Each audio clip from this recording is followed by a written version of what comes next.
Hey everyone, uh, this is the second parajumble, so let's try to solve it. First of all, pause the video and try it yourself, then we'll do it. Okay, so now let's do it.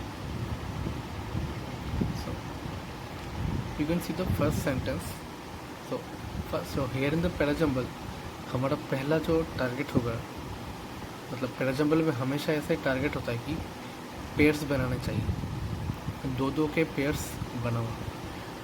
कौन सा दो sentence आपस में link करते हैं उसको देखो और पेयर्स बनाओ। जैसे फर्स्ट सेंटेंस है P the strong critical reasoning is a must for innovative thinking. तो ये तो फर्स्ट सेंटेंस नहीं हो सकता स्टार्टिंग वाला। सेकंड है innovation is the bedrock of companies that lead in highly competitive markets. ये इनोवेशन के बारे में बोल रहा है, कंपनीज के बारे में बोल रहा है जो कंपेटिटिव मार्केट में लीड करते हैं। सो ये स्टार्टिंग सेंटेंस हो सकता है। नेक्स्ट देखते हैं सिमिलरली एम्प्लॉयज़ नहीं, सिमिलरली से शुरू हुआ है। तो सिमिलरली मतलब क्या, पहले इसके बारे में बात हो चुका है कहीं पे, सिमिलरली तो ये नहीं होगा। Mastery of their craft, there craft मतलब क्या है, देयर मतलब कौन है, ये तो स्टार्टिंग नहीं हो सकता। दे एनालाइज इन्वेस्टिगेट, फिर से दे है, दे मतलब कौन, ये तो स्टार्टिंग नहीं हो सकता क्योंकि कहा ही नहीं है कि दे मतलब कौन है यहाँ पे। तो आप समझ सकते हैं कि हमारा जो स्टार्टिंग स्टेटमेंट है वो हो जाएगा कि Q. So first word starting statement is Q, sorry. तो innovation is the bedrock of companies that lead in highly competitive markets. तो देखते हैं इसके बाद क्या आ सकता है। Similarly, employees with an innovation mindset distinguish themselves because of their ability to contribute unique value to their organizations. तो ये भी, इसके बाद ये भी आ सकता है कि similarly employees with an innovation mindset की इसके बारे में बोल रहा है। देखते हैं आगे। Mastery of their craft and then their craft मतलब क्या है, किसका क्राफ्ट होगा। तो ऑब्वियसली ये एम्प्लॉयज़ के बारे में बोल रहा है कि एम्प्लॉयज़ का craft. And an in-depth understanding of the systems in which they operate, empower innovative thinkers to conceive new ways of doing things.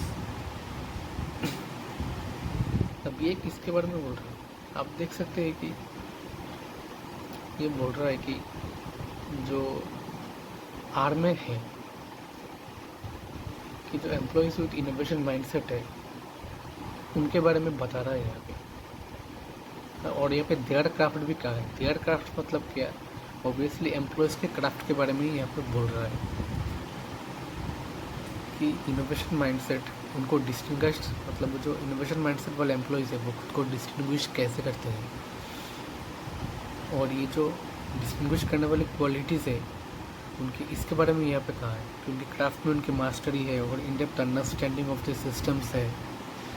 इसकी वजह से वो ये खुद को डिस्टिंग्विश कर पाते हैं। सो ये आ जाएगा आपका नेक्स्ट तो नहीं आएगा, ये आर के बाद आएगा। ये ऑब्वियसली यही लग रहा है कि आर के बाद आएगा ये, क्योंकि ये इनोवेशन माइंडसेट के बारे में और एम्प्लॉयज़ खुद को कैसे अलग करते हैं उनके क्वालिटीज़ के बारे में यहाँ पे कहा गया हुआ है ये वाला। तो ये आ जाएगा आर के बाद यहाँ पे एस ही आएगा। अब क्यू के बाद क्या आएगा यहाँ पे, या बाद में भी थोड़ा सोच सकते हैं, पर हमारा टारगेट तो है पेयर्स बनाना। सो आर के बाद तो ये गारंटेड है, ये एस ही आएगा, श्योर है। नेक्स्ट देखते हैं, they analyse and investigate information. They मतलब फिर से analyse and investigate information systematically to establish facts and solve problems. अब ये फिर से किन के बारे में कहा है, वो जो इनोवेटिव थिंकर्स है, इनोवेटिव थिंकर्स के बारे में यहाँ पे बोल रहा है। दे मतलब कौन है, ये इनोवेटिव थिंकर्स के बारे में बोल रहा है। या फिर जो एम्प्लॉयज़ है उनके क्राफ्ट में जो मास्टरी है उनके बारे में बोला जा रहा है यहाँ पे, है ना। तो एस के बाद आएगा टी, क्योंकि आर के बाद जो है एस में एम्प्लॉयज़ के बारे में डिटेल्स में बता चुका है कि उनके क्राफ्ट का नेचर क्या है, वो कैसे करते हैं, क्वालिटीज़ क्या है। और उसके बाद उसके बारे में फर्दर कहा है कि वो एनालाइज करते हैं, इन्वेस्टिगेट करते हैं और इंफॉर्मेशन को, ताकि फैक्ट्स को सॉल्व कर सके, फैक्ट्स को एस्टेब्लिश कर सके, प्रॉब्लम सॉल्व कर सके। तो इसके बाद टी आएगा।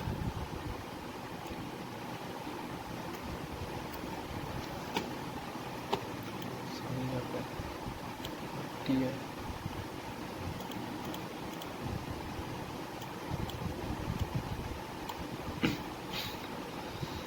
उसके बाद एक ही बाकी है, the strong critical reasoning is a must for innovative thinking.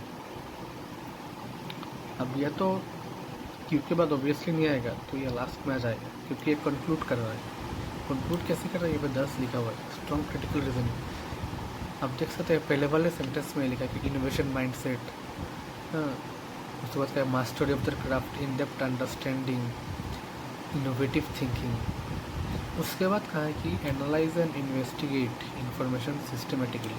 तो एनालाइज एंड इन्वेस्टिगेशन जो है वो कैसे होता है, वो क्रिटिकल रीजनिंग से ही होता है। आप ठीक से उसको सोचोगे कि ऐसा नहीं तो ऐसे होगा, क्रिटिकली चीज़ के बारे में सोचोगे, तो क्रिटिकली अगर आप उस चीज़ के बारे में सोचोगे तो वही होता है एनालाइज एंड इन्वेस्टिगेट करना। तो स्ट्रॉन्ग क्रिटिकल रीजनिंग में क्या केवल होगा एनालाइज एंड इन्वेस्टिगेट, तो ये आ जाएगा। उसके बाद पी, तो ये हो गया आपका QRSTP। अब एक क्वेश्चन आ सकता है कि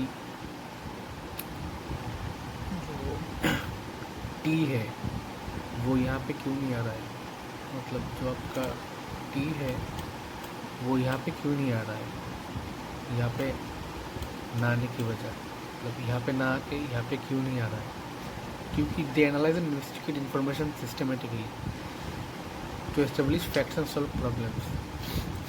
तो क्यों के बाद ये इसलिए नहीं आएगा क्योंकि बस कहा है कि innovation dealing highly competitive markets. अब दे कहाँ है, अब क्यों में दे तो ऐसा कुछ है ही नहीं, कंपनीज तो दे नहीं हो सकता, कंपनीज तो आपका दे नहीं हो सकता। दे मतलब कौन है, कोई ग्रुप ऑफ पीपल के बारे में बोल रहा है, कुछ इंसानों के बारे में बोल रहा है, तो यहाँ पे टी नहीं आ सकता क्यों के बाद।